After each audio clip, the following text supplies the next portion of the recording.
Ixtiyor Esonovning Yovuz Daho 2 kitobida Ikkinchi jahon urushi boshlanishida Stalin haqida bir qiziq fakt aytib o'tgan.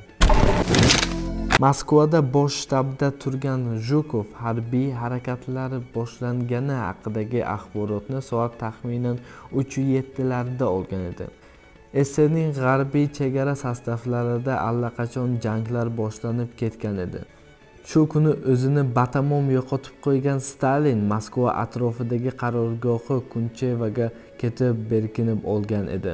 U hatto urushning to'satdan boshlanishida meni aybdor qilib kommunistik partiyaning siyosiy byurosi hibsga olish haqida qaror chiqarsa kerak deb ham qo'rqgan edi.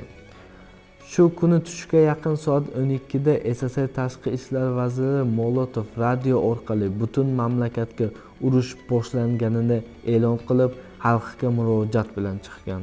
Chegara janglari SSRning Litva, janubiy qismida Belorussiya, Ukraina, Moldaviya, SSR va shimoliy g'arbiy chegaralarida Boltiq, Qora va Oq dengiz havzalarida urush boshlanib ketgan deb aytib o'tgan Molotov.